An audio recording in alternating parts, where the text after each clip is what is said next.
he's got gold. There's 13. So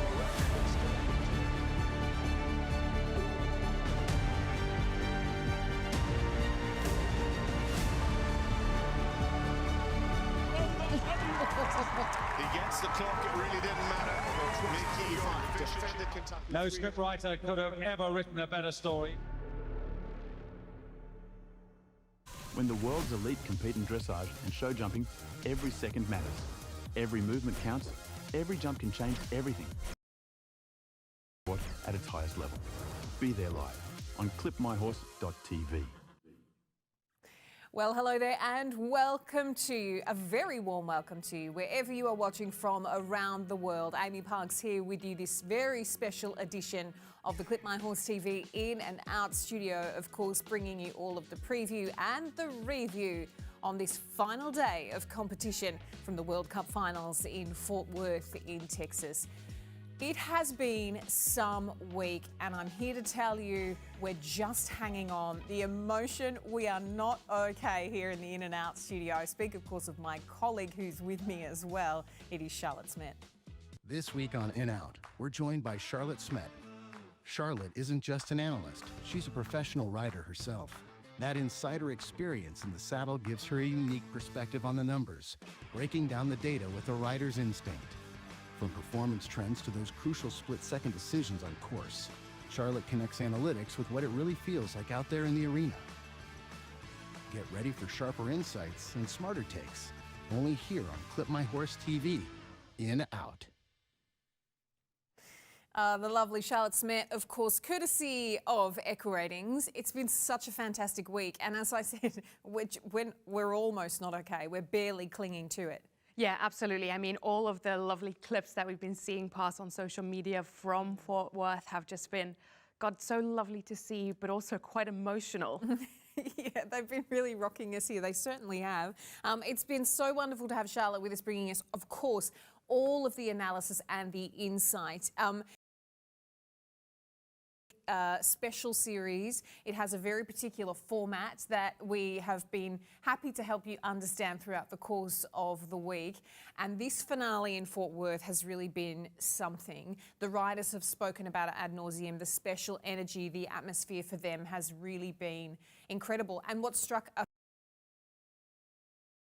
of all of the riders who are there in Fort Worth. But let's talk a little bit more about this World Cup final then. Let's have 4 fast facts. Of course, we know that the World Cup is an annual indoor individual championship. So, of course, that runs over the Northern Hemisphere winter time. So, of course, most of those events in the Northern Hemisphere are indoors, and then the final also held indoors. This marks the 46th edition in 2025 and 2026. The jumping riders compete in 14 leagues across the globe, while the dressage riders compete in 4 separate leagues around the world. And of course, as we've alluded to, we've spoken a lot about cowboy boots. We've spoken a lot about cowboy hats this week. There's been a lot of Dallas Cowboys cheerleaders chat. We are in Fort Worth in Texas, an incredible location in Texas there. It's about 30 miles down the road from Dallas, so a bit of a twinned city as they would like to call it, although Fort Worth is sort of known as the more traditional Texan country and western vibed city. That is the Dickies Arena there. And of course, that is the actual arena where all of these competitions are taking place. And this here, courtesy of the FEI, gives you a bit of a look around Fort Worth. What a place. You've got to consider for some of these riders coming from all points of the globe to enjoy a city like Fort Worth. It does really make it a special experience because Fort Worth almost has its own energy. It makes it feel a bit like a theme park. It's incredible. Yeah, absolutely. And you can see that the riders and the grooms and all of out there. Yeah, they really have. I mean, we talked about this, didn't we? One particular rider that has come to attention is Martin Fuchs. We have been trolling him non-stop. He's probably going to hear about it and get back at us in the most horrible way. But his cowboy hat has, we can verify that it has not come off his head. No, and it suits him. So, I mean, that's all good. But Hopefully for tonight's class, he will swap it for his riding hat. Yeah, we would have, I mean, a great story if he doesn't, but it is against the rules to ride in our particular discipline. We want to then give you 4 fast facts about Fort Worth then. As we know, I did say it's a bit like a theme park. Well, it's nicknamed Cowtown because of that rich Western culture. 33 miles to be exact from that major metropolitan hub of Dallas, like a twinned city. That venue, as we pointed out, the Dickies Arena, now that seats 14,000 spectators, and we know from the riders, straight out of their mouth, that crowd, however big, however small, has been rowdy. So they have been enjoying themselves this week. And of course, this venue also hosts basketball, hockey, and rodeo events, because obviously the rodeo are very, very popular there in Fort Worth. So just an incredible venue, an incredible city to host this World Cup finals. Our reporter Jenny Rudel has had the pleasure of taking a look at this venue in focus. Welcome to the Dickies Arena, this year's host to the Longines FEI World Cup Jumping and Dressage Finals here in Fort Worth, Texas. The venue is going to play host to some of the best horse and rider combinations in the world, all looking to take home that coveted title. From the outside, the Dickies Arena's presence is unmistakable, a modern building based in a city that is steeped in tradition and Western culture. But as we head inside, you can see it's here where the arena truly reveals itself. This is a space that was designed not just to host events, but to really elevate them. As you can see behind me, there are 1,000 people, but despite its vast scale, there really is a feeling of intimacy between the spectators and the riders. You really do feel like you're close and up next to them. As with all great equestrian events, it's not just about what's going on in the arena. There is always some amazing shopping to be had, and I've heard the riders have been getting involved as well, as they've been given some brand new cowboy boots and been fitted with some pretty amazing cowboy hats. This is a venue built for those big moments, and as the Longines FEI World Cup unfolds, it's certainly going to shape a new chapter in equestrian history.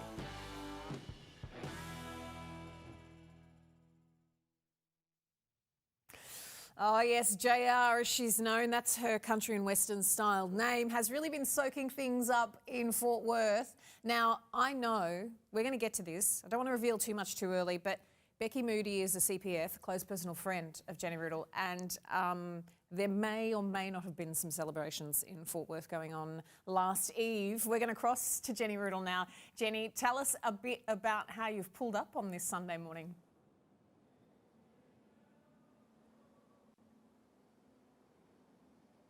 Yeah, thank you, Amy.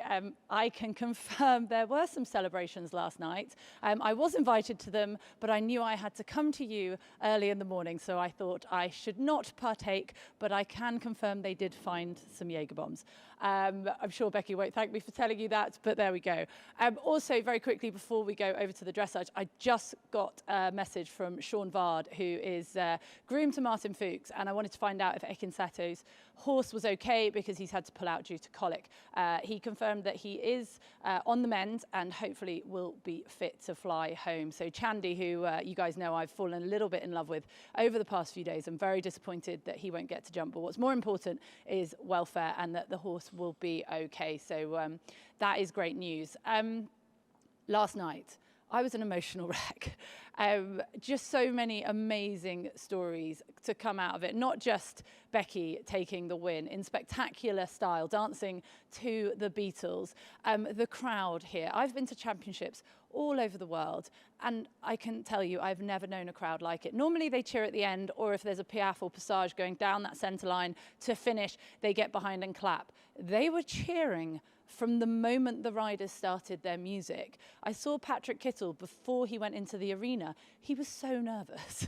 He was like, Jenny, I don't know if I'm going to be able to halt. And then when he did his canter, he genuinely said that he was terrified for his life.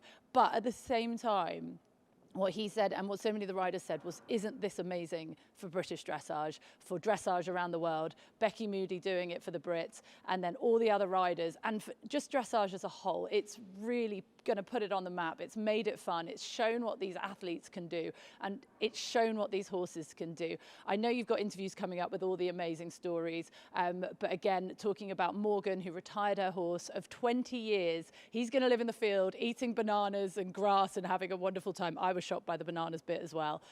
It really was just the most magical evening, and I'm so sorry. My interviews were incredibly emotional. There were so many tears all round from everybody. I really haven't seen a championship like it, and I really hope everyone enjoyed it as much as I did.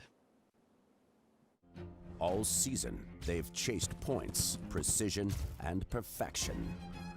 Now, the world's best arrive in Fort Worth for the FEI World Cup Finals. Skill, partnership, and nerve tested at their limits. Nothing left to prove. Everything left to will claim the titles of FEI World Cup Final Champions of 2026. Yeah, certainly enjoying it there for us, Jenny, live in action. We're enjoying it back here, that's right. And we are going to see some of Jenny's interviews a little later on. It has been truly special, and we have seen some incredible personalities. We're so used to our dressage riders being cool, calm, collected all the time, which they have to be because they're controlling a lot of energy there with their horses. It really allowed them to shine this week, and it's been spectacular to watch and really, really great from an audience point of view. We're going to talk about the World Cup because today things slightly change up, don't they, Charlotte, in this last final in the show jumping. The points get a little bit more complex, which we're going to, as we say, hold your hand, take you through it, explain it all. Don't you worry, if I can understand it, anyone can. So we're going to go through that. But what we want to do is lay out the format, and our reporter Rosie Russell has done that for you. It's World Cup Finals week, but how does it all work? Let's start with jumping. This is a championship final with a difference. It takes place over several days and is made up of 3 competitions. The first, a speed class. Riders jump against the clock, but instead of traditional faults, penalties are converted into time.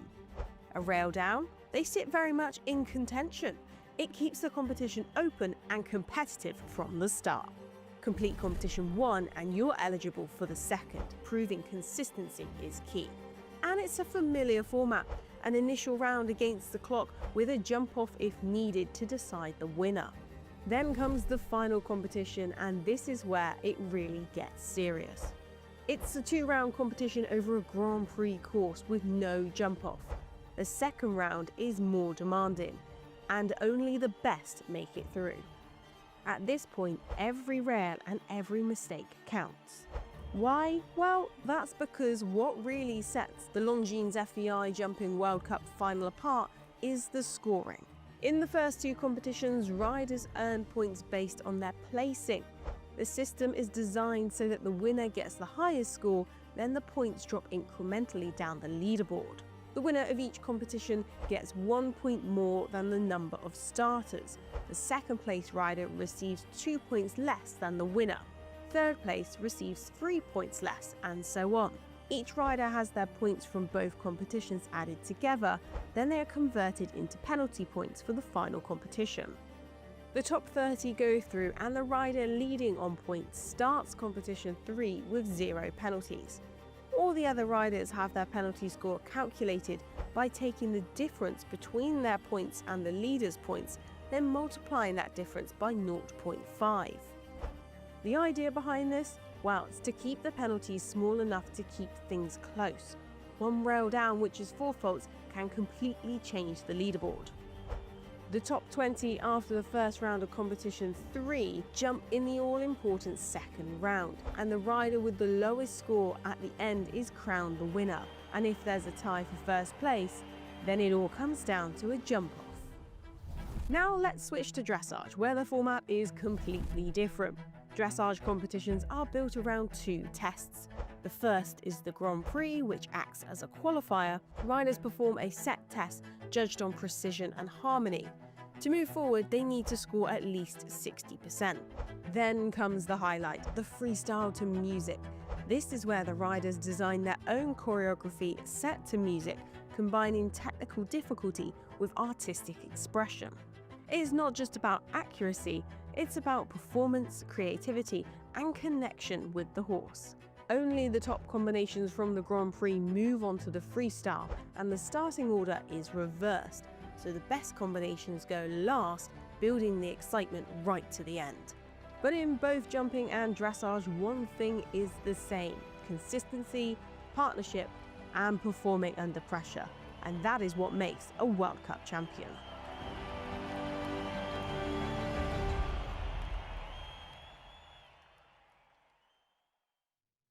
Oh, wonderful stuff. Thank you so much to Rosie for laying it out there for us. That makes sense. And we're going to dig more into how the jumping final will work today, a little later on.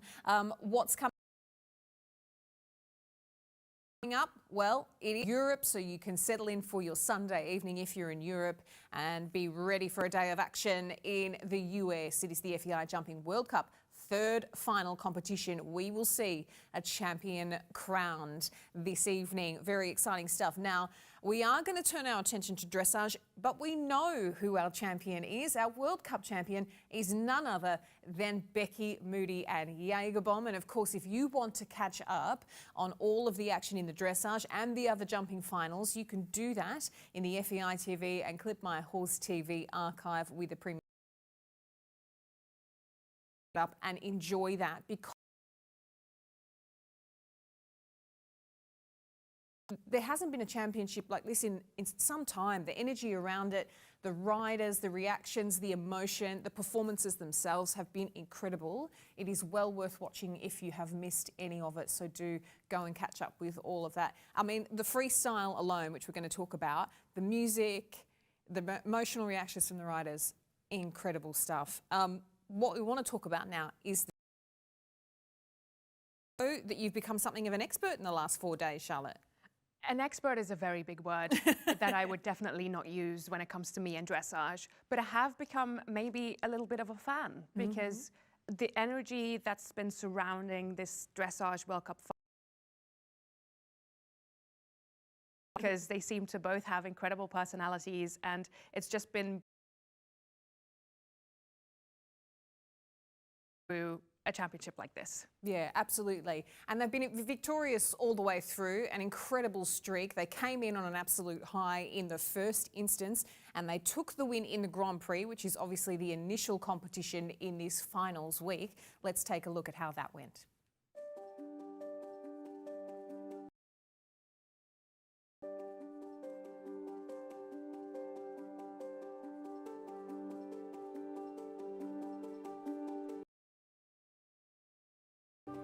Pretty cool.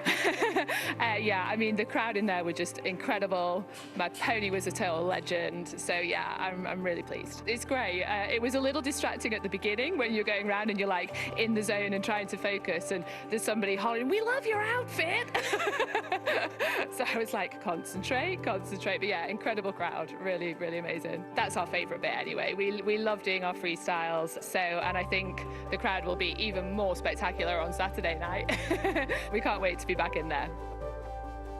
Surreal. I'm so proud of my team and of my horse, and I feel so lucky to ride Indian Rock. He is just such a special horse. I think in some ways I'm still very green at this too, and he's just such a good boy. I mean, he tries so hard for me, and I think it's because we spent so much time together. We really have a bond and a friendship together, and yeah, I just love him. And I can't be more thankful and grateful to be here with people that I've admired and I've watched so much all throughout my youth career, et cetera, and just to be here with them, yeah, it's just special. I'm so thankful and really proud of my horse. I think it's really special to have dressage promoted here in the great US of A, and I'm really proud to be American and represent my country, especially here in Texas. I mean, it's been really fun. I'm feeling great. This was so cool. I come in and they're all like, "Yeah, go Patrick!" And I was like, it's real like Texan style, and I love that. So, yeah. What can I say? Amazing evening. I had a not such a good entrance halt, and that was really expensive. Otherwise, very, very good. Like a little small glitches, but overall super happy. And I think I can put a little bit of an ounce on top of that for the freestyle, which is my speciality. And then I'm gonna try to give them a match, even if it's gonna be hard. Yeah, super stuff. It was building all of the anticipation, of course, after the Grand Prix ahead of the freestyle because, I mean, a little bit uncertain. Patrick Kittle in tradition at World Cup. And, you know, there's a lot of experience there and he has done it before, coming second or third, a podium place in the Grand Prix and then taken victory from that angle in the end of things. But we move on to the freestyle now and, yeah, things really, you know, it was put a smile on everybody's face. Yeah, absolutely. And I think the main takeaway from two of the podium finishers produced a personal best, including Becky Moody and Jagerbomb, a personal best at the freestyle, but also this kind of younger combination, Christian Simonsen in front of his home crowd on home soil, producing a personal best with his horse Indian Rock. And I think that's just lovely to see that at that level for them to be able to do that. Yeah, let's look at the combinations then in the freestyle, the top 10 combinations in that freestyle. We can see there, as denoted by the circles, we talked about those earlier, that's your PB, G their personal best scores. Personal best before Becky Moody and Jagerbomb obviously produced an 88.4, which was better than their personal best coming to Fort Worth. And for Indian Rock as well, who is only a new combination with Christian Simonsen.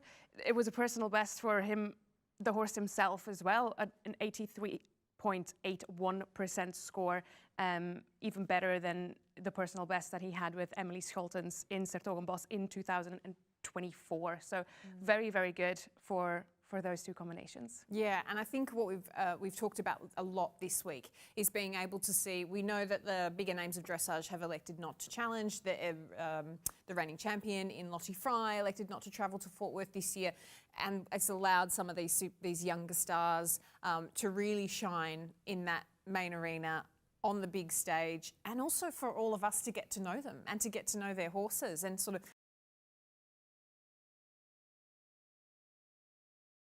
really enjoying it actually, and maybe I'll be following a little bit more of the dressage as we go further into the season.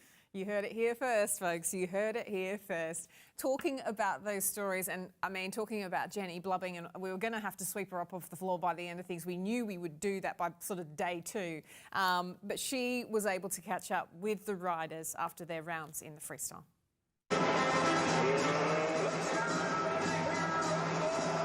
It was a dream. I'm just so proud of my team and of Rocky and everyone that getting to compete here tonight with that crowd and represent the USA. I mean, that was so much fun, and the crowd was so into it. And I think it's just, yeah, exactly what you want on our sport. It's just fun, good horse showing. I love him so much, and it's such a new environment for both of us. And we did the cheeky change. I was like, you know what? Honestly, I get it. That's fair. And so I was just like, let's just smile, and I wanted to enjoy the rest of the test. And yeah, that's just what we did. The beginning was amazing, I think, and then okay, the walk was really good, but then the canter on, then you know, like that's where, if they are a bit too hot, that's where it comes. But I had one expensive mistakes in the combination, which I think cost like 2%, but I could do them again in the joker line. Super happy, you know, like worst case scenario 4th, maybe a podium. We'll see what she does now, but I'm just grateful. And I have never ridden in a crowd like this. This is real Texas style.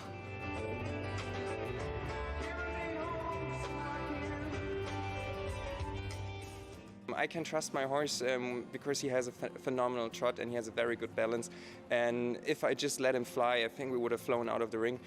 So of course I had to try to maintain the focus. So on that point it wasn't really easy for me, but I loved it and it was a phenomenal ride. I like music that, you know, animates you to have a good mood and to just go up and dance. And my idea behind that freestyle was when I ride the freestyle with my horse, I want the crowd to get the feeling that they want to get up from their chairs and join in on it. And I think we fulfilled that. So my horse was incredibly on fire, but at the same time incredibly focused to myself. And the crowd was loving it, and I loved it, and I think my horse loved it. And I think that we're the most horsepower we ever had in the ring. My horse was amazing. Okay, he's unbelievable. How always he is. Okay, he was a little bit tense. The crowd started clapping a lot, and especially in my first piaffe, I can hear the crowd start behind me with everything what I did and start woohoo, and the horse go, wow, me too. And the crowd wanted to follow the music, and that made him hang a little bit. Okay, let's go to dancing, Daddy. And I said, that's too much dance. Come on, slow down. And he was great. Okay, he having fun. He mean the worst to me. He mean the worst to me. And it's a horse to take me places that never been.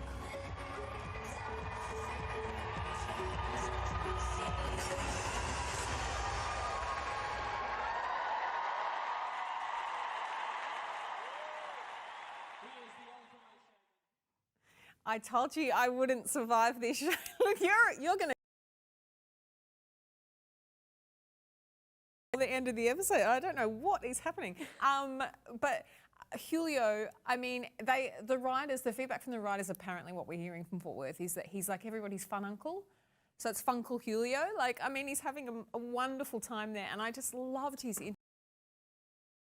interview there. He's like, oh, Daddy, the music. I know, and the way when he finished his test and before he saluted the crowd, he literally just sat there and just soaked it all in, that they were all there watching him, and it's just so special. Yeah, so special. So many good stories coming out there, just really cool stuff. But of course, all of those cool stories are kind of surrounding or bookending, sandwiching the wonderful story that is Becky and Bomb, that is Becky Moody and Jagerbomb, who are, of course, our champions. Let's take a look at the story of how they won. It's always a tricky one because you don't know, and I was a little bit beforehand, you know, a few people had said to me the crowd were amazing, and I was a little bit, should I put his ears on, you know, should I not, because I didn't have them on in the Grand Prix, and I was sort of a little worried if I didn't put them on he'd maybe bubble over. But he was just phenomenal, and the crowd were absolutely incredible. I mean, I've never ridden in an arena like that before. It was just insane. So yeah, they're coming everywhere with me now, that crowd.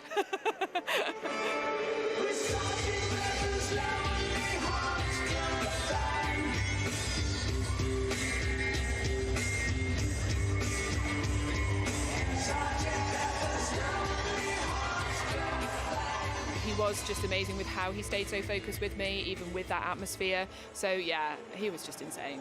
Yeah, every cheer got me a little bit more suspension, so yeah, perfect. There will be Jagerbombs drunk later, for sure. We need to go and find some.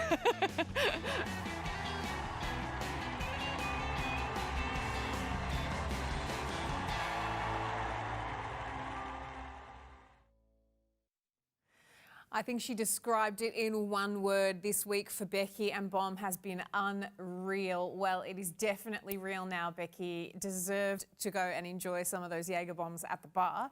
And I'm sure Bomb himself will be Uber Eatsing himself some carrots, because apparently that's what he's been doing all week as well.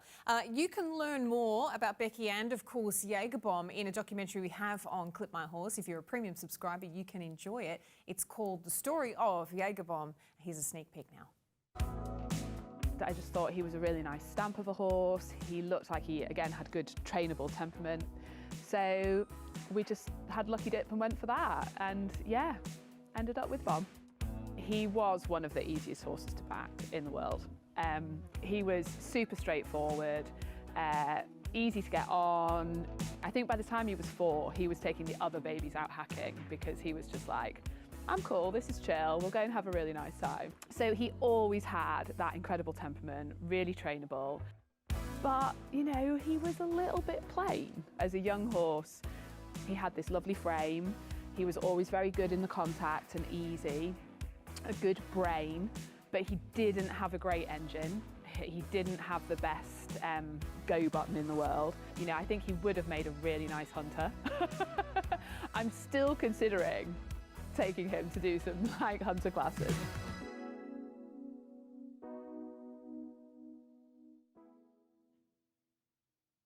Ah, super stuff as well. So go and check that one out on Clip My Horse TV and learn more about our World Cup champions in Rebecca Moody and Jagerbomb. Super stuff.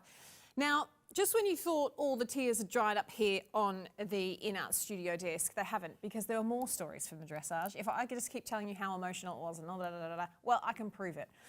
We did have a really major story, retirement of Sir Donna Hall, of course, Morgan Barbanson, the French rider, has been paired with this 20-year-old stallion. They've been together for 14 years. I said to you earlier, I didn't even think Morgan was that old. She looks so youthful, but they've been competing at this level for 10 years. He is an absolute campaigner, and she elected to retire him officially from the sport at the World Cup finals, which is such a momentous occasion. And he's healthy and happy and fit and going to retire. And Jenny got to catch up with Morgan.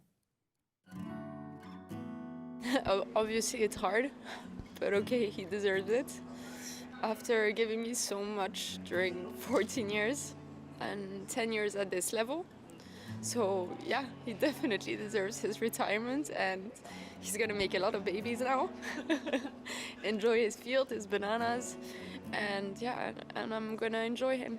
He's my other half, he's my best friend, he's my annoying little horse, he's whatever you want to call him, he's everything in one.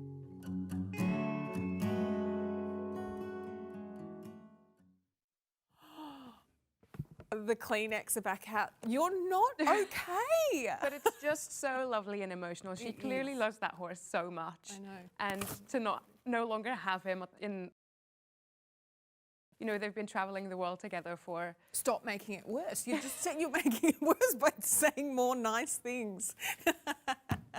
No, it's true. It is true. And I think we're both, you know, for all the horse lovers out there, it's a, you know, we know how much we love our ponies, and so and just to see her so emotional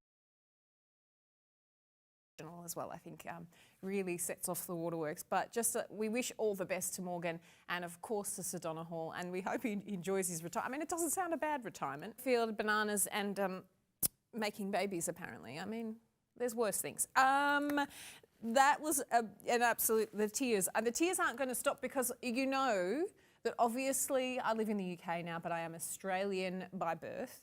Have had, I mean, they're just so happy to be there this week in the jumping and the dressage, of course. And Serena Ireland is a story, the story of this young lady is something I've been following. She's come all the way from Australia to compete there in Fort Worth.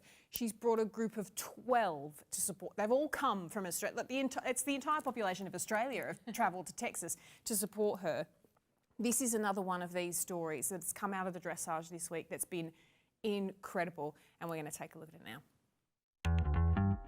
He just gave me 110% tonight. He was so with me. He's just the best partner I could have asked for, and for me finding my way, this is obviously not just a learning experience for him and a new environment for him, but for me as well, and we've just both taken it in and gone for it, and he's stuck with me, you know, rain, hail or shine.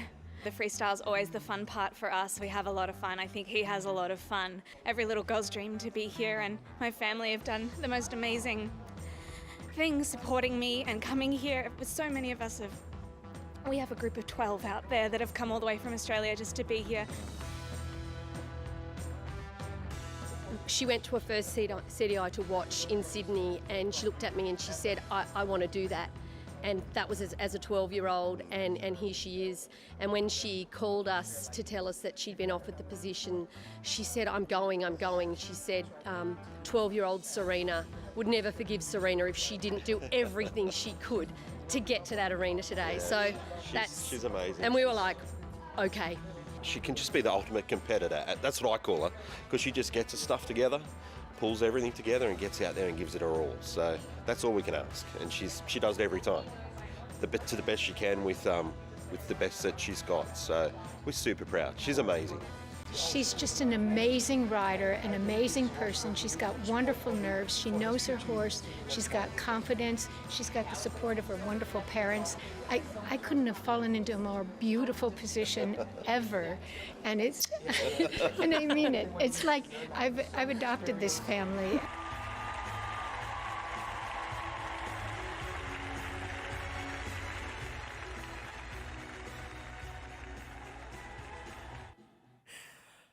Well, I'm an emotional wreck. Can we go back to jumping now? I can't cope. I'm in the wrong discipline. I can't deal with it. I cannot deal with it. I need to go to the hard, cold facts of jumping, Charlotte, because the dressage has ruined me. Yeah, but it is just so lovely to watch. And We've said it before, but you can just see how much it means to all of these riders, their families, the grooms and trainers, just to be there and to experience a championship like it. And no one's going to give you a post-round interview like mum and dad from Australia. No, exactly. A lot of Australian vibes in the show tonight. We're looking, it's great. I'm really, really pleased. Into jumping now so we can all recover. I'm sweating over here after all of that emotion. And we want to set things up for you because we are, of course, ahead of the third final, but we need to talk about the second final because it's had such an impact. I mean, could it be an absolute clean sweep for the man himself, or could there be the story of the year? Yeah, I mean, regardless of what happens, it will be the story of the year. I mean, so far, Kent Farrington has just been absolutely dominating these Jumping World Cup finals. He has been exceptional on two different horses, Tulina offering him the win on day one, and then Greya offering him the win on day two. Both horses looking very fit, superbly on form. Kent so focused, and he has one goal in mind, and that is winning tonight. Yeah. Tomorrow tonight. We've been catching Charlotte, that other narrative coming down in the second final. Making his very first Longines FEI Jumping World Cup final appearance, Ekin Sato stepped into the spotlight like he'd been here before. Calm under pressure and quick across the ground, he delivered a brilliant round to take second place. Right behind him, experience spoke volumes as Kevin Stout slotted into third. A rider with proven success at this level, he kept things neat and competitive. A quick clear that keeps him well within striking distance heading into the final phase. But once again, it was that unmistakable turn of speed from Kent Farrington and Greya. The duo knew exactly what they had to do after the very fast time set by Ekin Sato. They soared around the track, making it 2 from 2 in signature style here in Fort Worth. Still chasing that first Longines FEI Jumping World Cup title, Farrington is putting himself in the perfect position heading into the decider. I thought my horse jumped amazing. She's an incredible horse, and she showed that tonight. She's actually better with a little bit higher rate of speed. I wanted to try to place well today. There's a couple of us close at the top, so I wanted to try to get the best position that I can for the final on Sunday. I'm excited for the challenge. I'm looking forward to it. I think I have a good horse, and excited to be here with a chance to win.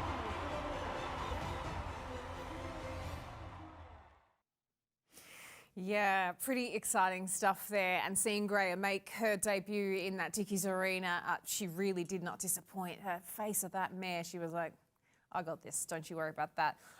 Just a little bit of news, as Jenny pointed out at the top of the show, we do know that the Japanese rider that we saw there, Ekin Sato, who'd had such a wonderful run so far throughout the week, he has had to withdraw ahead of this last final. We understand that the horse may have had a health concern, a colic, something like that, but is okay. Absolutely, but the welfare thing to do, the right thing to do for the horse is not to compete at all. The horse needs to rest. So, unfortunately, he won't be fielding his spot out there on the arena today. No, but they produced on Friday night because they were so strong. Maybe a little bit of the surprise of that night coming into that jump off and really producing a nice and fast jump off, really only half a second behind the jump off King and Queen Kent and Greya. So lots of other things to come from them, I think, in the future. But for now, the main thing we want for them is for them to get home safely. But let's have another look at that jump off during the second final, which was really exciting. 7 combinations got through, but I think we knew from the moment that Kent and Greya got into that jump off that, I mean, they were by far the most experienced jump-off combination in the field, with 16 5-star 160 jump-offs, jumped 12 clears, 12 podiums, and 10 wins. Now an 11th win for them. So we kind of knew that if they were last to go, it was a race for second at that point. But very, very exciting. Oda Charlotte Lingver, very, very strong there, also with a clear in the jump-off just beside the podium on 4th. And Kevin Stout and Visconti de Telman, who off to save the horse, just like his teammate Julien Epaillard did last year, but then looked at the points and thought, I'm going to need a couple more points here for my final day on Sunday. So jumped, didn't take it all out of the tank, solid jump off, very good for them. Yeah, obviously they come in reverse order, so sometimes the start of that second class can be a little bit slow. We might not see the success rate that we would hope, but by to her is Oda Charlotte. Yeah, exactly. I mean, in the first 22 combinations going on day 2, she was the only one who had produced a clear inside the time allowed. So also she was first to go in the jump off. So the emotion that she showed when she jumped clear, it's just beautiful to see, and she's in a pretty strong position going into yeah, it took 22 combinations, and then it finally felt like, okay, these riders have cracked the code, because then we got 3 back-to-back clears from Egan Sato, Katie Dunn, and Renee Dickies here. And then obviously, because of that reverse order, the back of the class was very stacked with the stars, and we saw clears from Kevin Stout, Steve Gerda, and of course, our incredible Ken Farrington and Greya. So that was just, it was a very interesting class to watch, and it really, you know, delivered everything we wanted it to do. Yeah, it really did, and it kind of makes it for a really interesting narrative, doesn't it? We see these underdog stories coming. It really, really draws us into the competition, and then bang, we are hit with the superstars at the end of the class. Speaking of the underdogs, they have been outstanding. That is the key word this week, and just stories and narratives coming everywhere. So easy to fall in love with the sport this week. It is doing a number on you, I tell you, if this is the first experience you're having of it. Yeah, absolutely. I mean, the first combination to get over the day 2 course without knocking a rail, but unfortunately not inside the time allowed, was Julie Davey and Elty Holst-Frida, a New Zealand rider on a New Zealand-bred horse, coming over to Fort Worth and representing their country on the biggest stage and doing it so well. She's owned this horse since it was 2. Kind of Julie's 50th birthday. Change chat. Yeah, they live in the future in New Zealand. They're exactly. They're almost 2 days ahead. Exactly.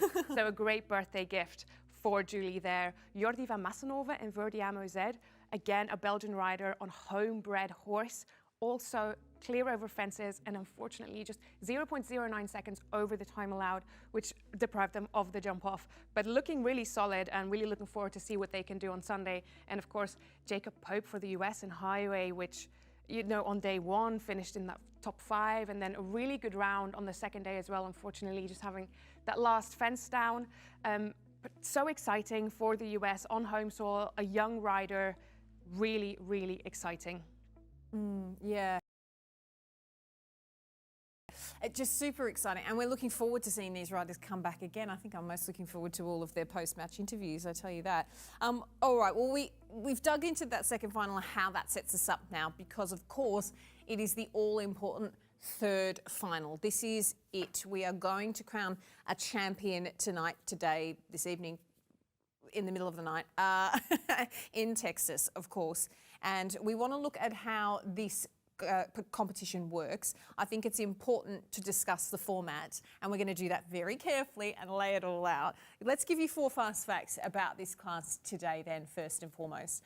So what's important to note in this third and final competition is that the top 30 after the second final go through. So a few riders won't come through to this last part of the competition.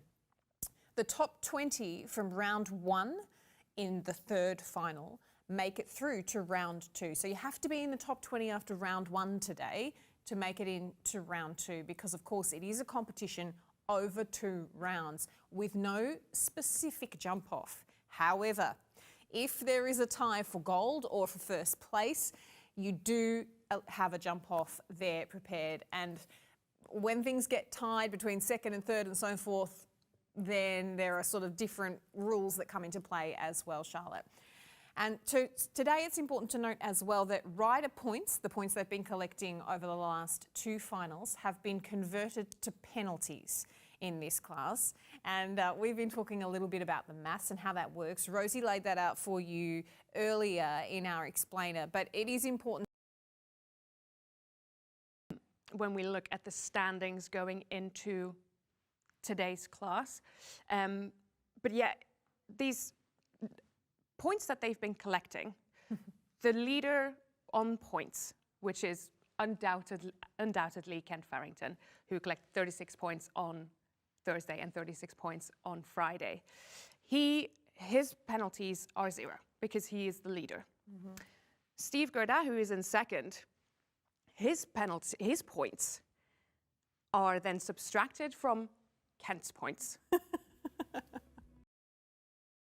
and then multiplied by 0.5 to get 4 penalties. So you can see there that he got 33 points in final 1, 31 points in final 2, which is 64, 72, which is the points that Kent collected, minus 64 is 8, multiplied by 0.5 is 4 penalties, which means Steve Gerda is 1 rail behind Kent Farrington. Right. That's exactly, okay, I understand. Yes. So and it's the best way to do it. I just get my little calculator out. Yeah, it's a bit techy, but once you get a hold of it, I think if you don't want to get into it, just look at that list and you'll see where the riders are. And it is very exciting. That top 10 at the moment is really exciting. Obviously, Kent going for his historic first World Cup Finals win. Steve Gerda going for his historic 4th World Cup Finals win. But I think if we're really being honest here, Amy, unless something crazy happens, something unfortunate happens, or I think we're going to see Kent Farrington being crowned World Cup champion.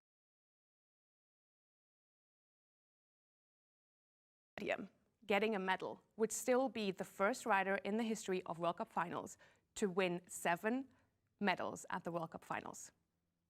So that would be absolutely incredible. There's a couple of other storylines in here. Like, we may not have mentioned Abdel Said that much coming into these finals, but he has had a very successful day 1, a very successful day 2, also clear over fences, but an unfortunate time penalty.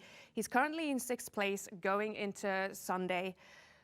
And actually, you know, for a country like Belgium that is so steeped in the history of show jumping, of horses, it's been 38 years since we last saw a Belgian rider finish on the podium of World Cup finals. And Abdel is actually in a very, very strong position going in. So I'm very excited to see how this horse copes with the atmosphere or with the multiple day format. 11 years old, that horse, just on the back of winning a 5-star World Cup out in the Middle East. So really exciting to see also. Yeah, and you're right. We didn't speak. You know, obviously the big storyline being the Kent Farrington storyline. And then that narrative, as you say, about Steve Gerda, we've spoken about it. He's coming back from this back injury. It saw him sit out Basel last year, which was his home World Cup final, of course, very disappointing. And he could be on the way to a record. If he was able to take a championship here this week, it would be 4. He'd be the first rider ever to do that. Let's then take a look at his pathway to qualifying.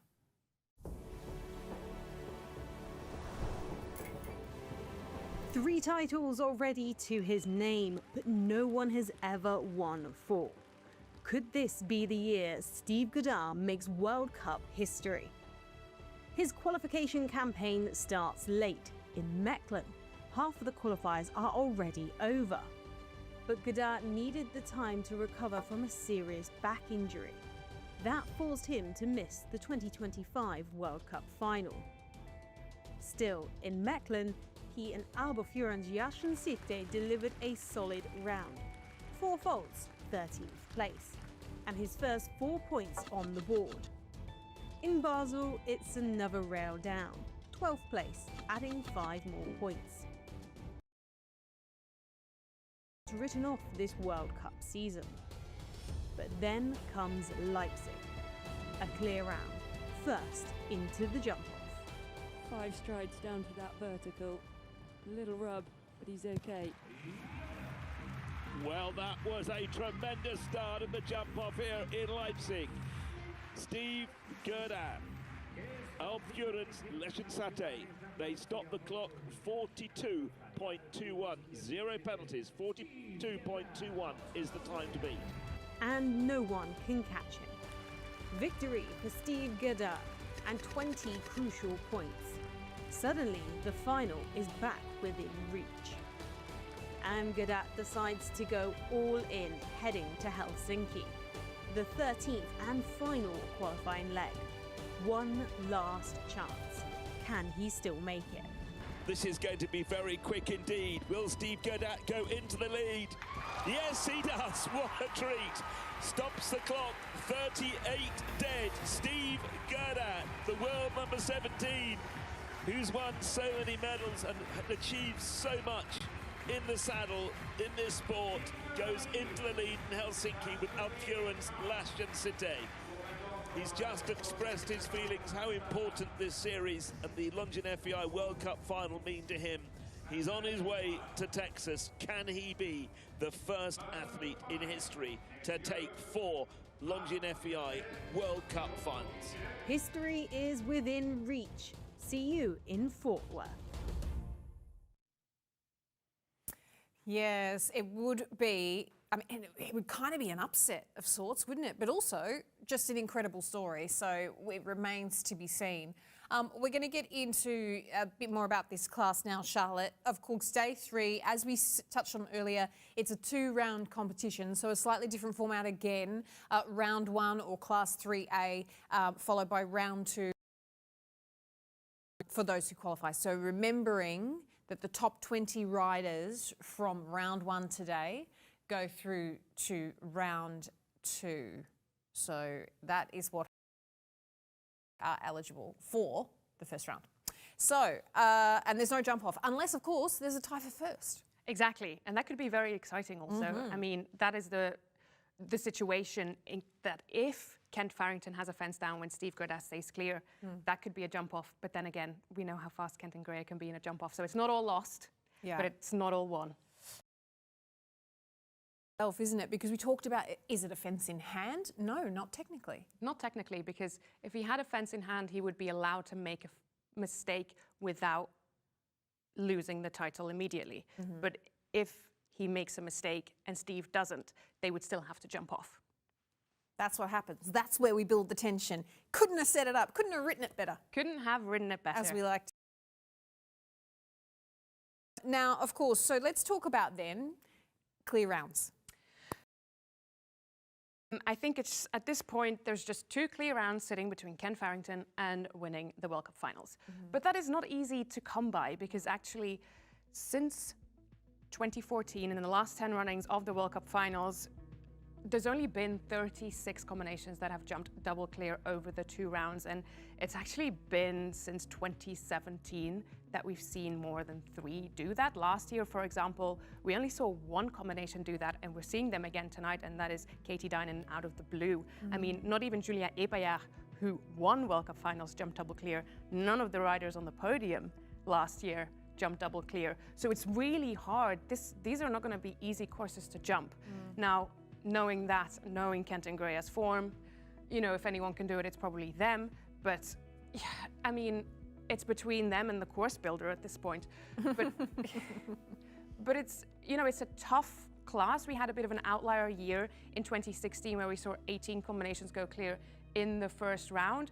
But usually the average is about 30%, and then round 2 gets even a little bit harder. Only 25% of the combinations that come forward will produce a clear round. So there's a lot at stake, and it's not going to be easy, even if your name is Kent Farrington and you're riding a horse called Graya. Yeah, exactly that. And I mean, you know, they would have to be arguably the combination. If you were going to say we need to have Jabets anywhere in any competition on any day of the week, it would be those 2. We want to talk about someone who has caught our eye and captured our hearts and our attention this week, and it is sort of the nation's pride, as it were, a young man called Jacob Pope.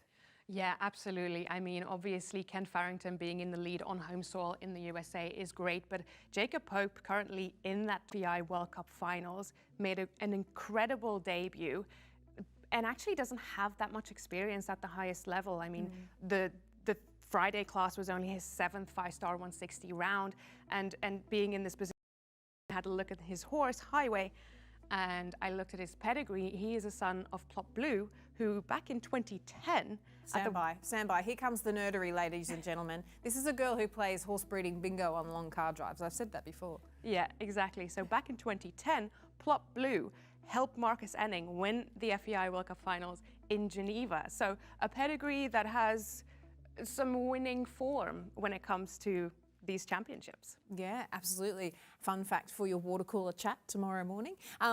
Yeah, so this is a really good story because, I mean, the other story has been a little bit, and especially on day one, how well I hate to call it, the other US riders have done and did do on day one. It was great to see. Fifth in that field in front of his home crowd at his first championships. And yes, that day two, unfortunate, that last fence coming down, but what a championship they've had so far and how much further they can go. Yeah, how much further can they go? Well, focus. This really has been a dream come true, just being able to be here. I mean, I keep saying it, like it's just so exciting to be at World Cup finals, especially with my partner Highway. I'm Jacob Pope, I'm from Columbia, Maryland. It's my first time at World Cup finals and I'm on my horse Highway at BH. It was unbelievable. I thought to have a clear round the first day. I honestly couldn't believe it. Yeah, we're sitting in 8th place going into the final. It's pretty cool.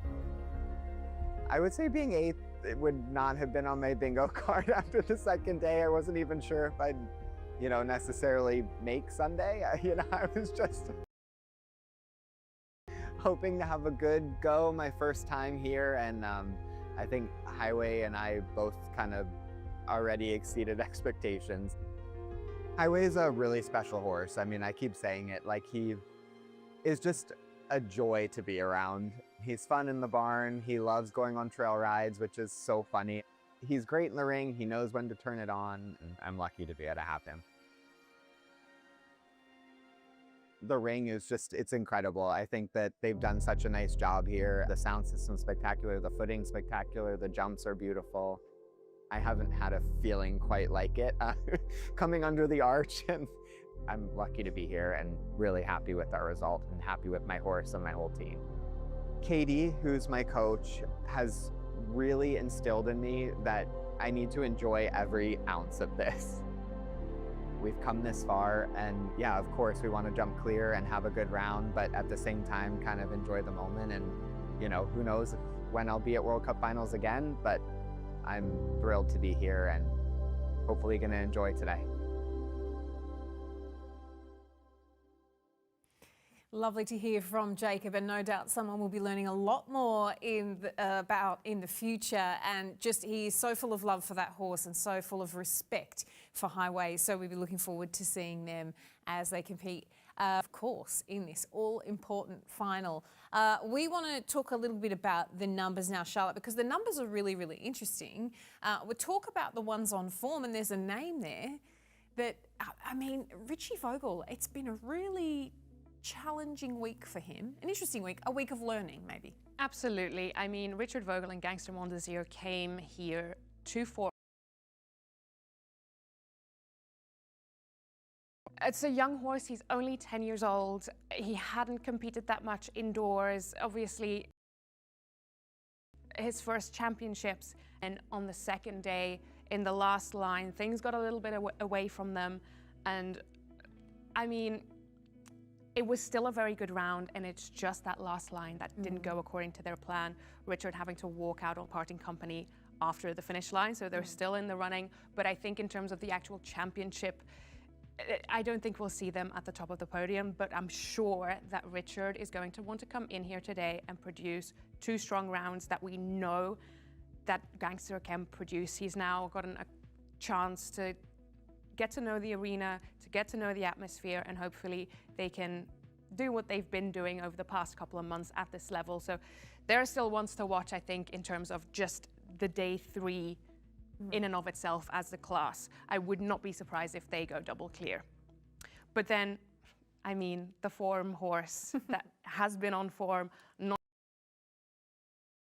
just over the past 12 months, but also over the past 3 days, is Kent and Greya.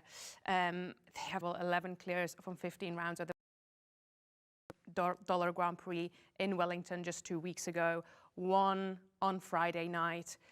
I mean, 73% clear rate is absolutely incredible, out of this world almost at that level. And we've seen that she's just doing it so easy. She's absolutely soaking up the atmosphere, and Kent has his eyes on that prize.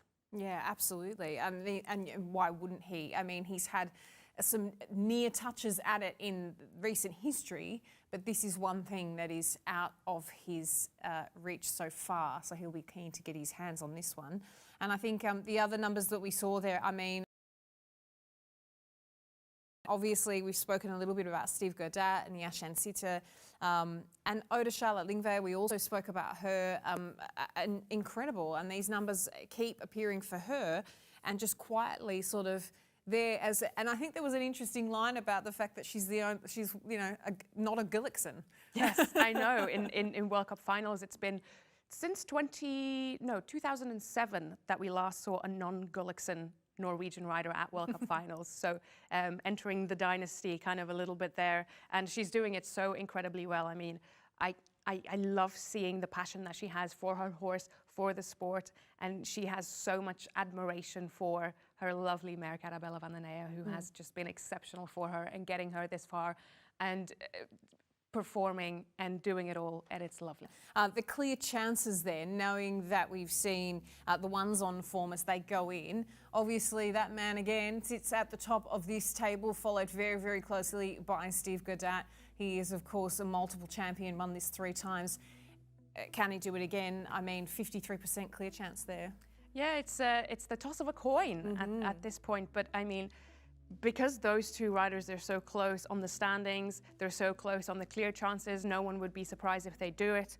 And it's going to be so close. It's going to be so close. But also Martin Fuchs up there on Lord, which is a little bit of a younger horse for him. Martin in himself is a former World Cup champion. And like we said about Gangster Mondazir and Richard Vogel, like they still have a chance to do something really special outside of the championship standings. They can still produce a couple of lovely rounds, and that's kind of what we're expecting from them, a 41% chance of them jumping clear.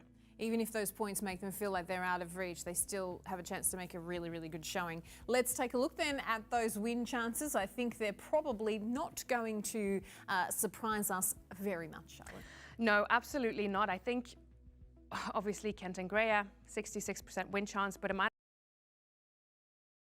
actually be interesting to have a look themselves, but Steve and Alfioren's Yashin Sitter, a 70% chance of Steve Gerdat winning a historic 7th medal at World Cup finals, which is huge in and of itself. Outside, like, it would be amazing if he won his 4th actually outright gold medal, but even 7 medals at this level is incredible. Either way, he's in the history books. Absolutely.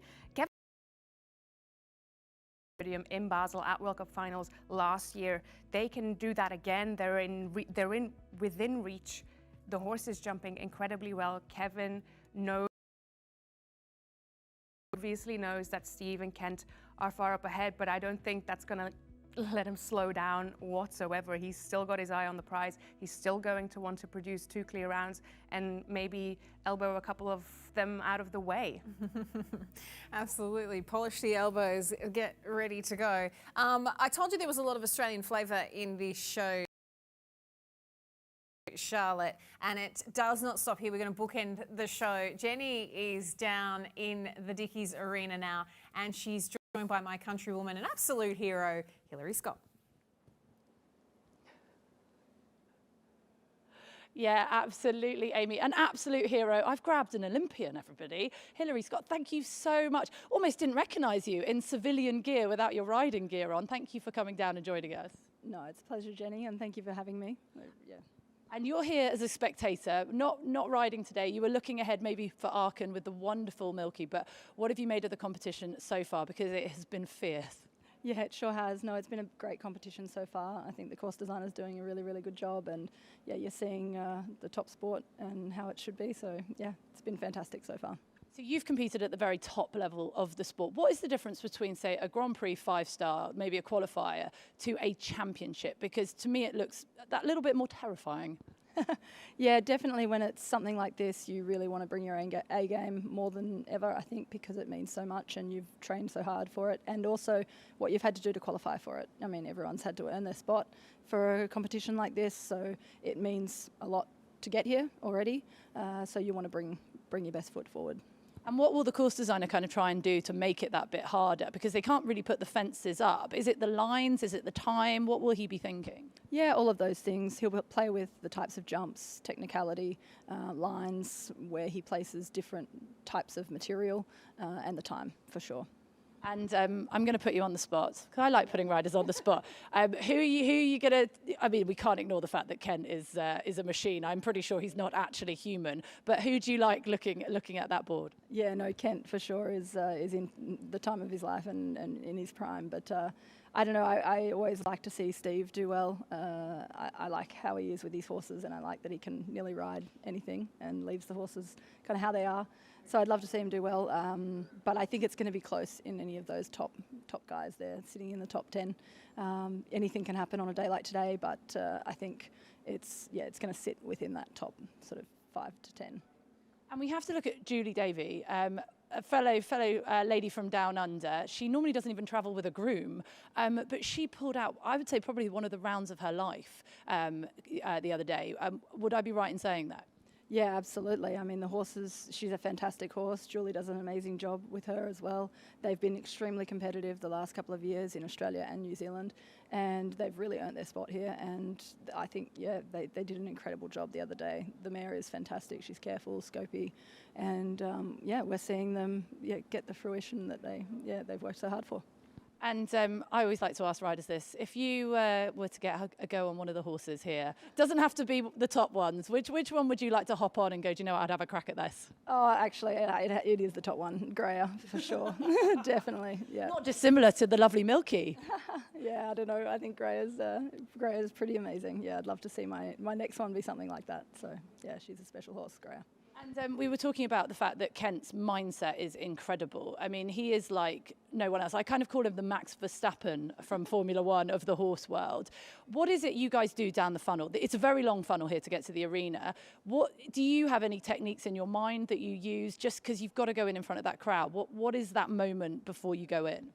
I try to make sure that I'm at one with my horse, feel my own body, get into my own, feel in yourself so that you're not taken away by what's going on around you, and run through your course, of course, and just really take a moment to take a deep breath, be at one with yourself and your horse so that you can focus before you go in, and you shut everything else out. I think when you get in the ring anyway, you're pretty focused on you and your horse and what you need to do.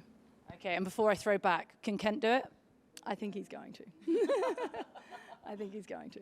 Well, you heard it here from the lady herself. Hilary, thank you so much. I know you're getting to enjoy it, and we're going to go and walk the course with you. But back to the studio, and what an amazing sport we have yet to come today.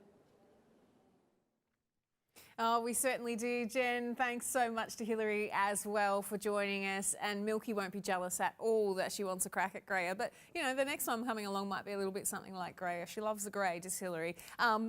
Really, really cool stuff. Of course, Jen said so much exciting sport to come your way in the jumping. Of course, we're going to crown the champion at the World Cup Finals week this evening. Here's where you can catch it if you are in the US. I say this evening because, of course, we're in Europe, but if you're in the US, Central Time, 11:45 a.m., that's when proceedings get underway. If you are in Europe, of course, it's 6:45 p.m. in the UK. You're an hour behind that as well. So FEI Jumping World Cup, third final competition. We're crowning a champion, Charlotte.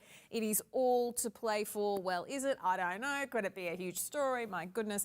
We've provided you with all the insight and analysis, of course, as well. And it's been such a pleasure. We've got plenty coming up week, but of course in the next few weeks we have Major League getting back underway for 2026. Major League Show Jumping is in Kentucky, and then of course it's the Defender Kentucky 3-day event. That is April 24th till the 26th, so come and join us Friday, Saturday and Sunday. We will be in the In and Out studio talking all things eventing and show for sport. Indeed we are.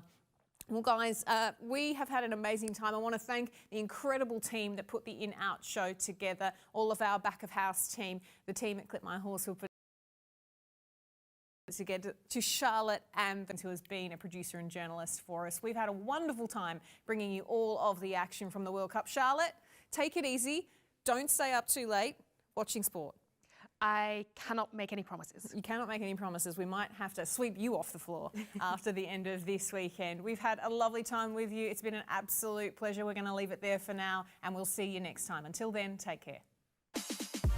Experience equestrian sport in a whole new way.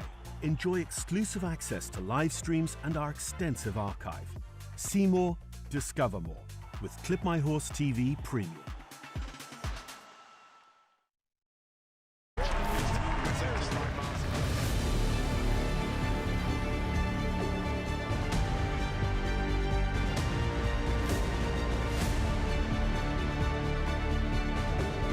He's up and over, he's got goals!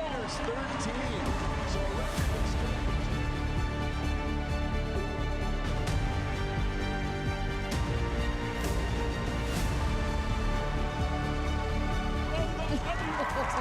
Against the clock, it really didn't matter.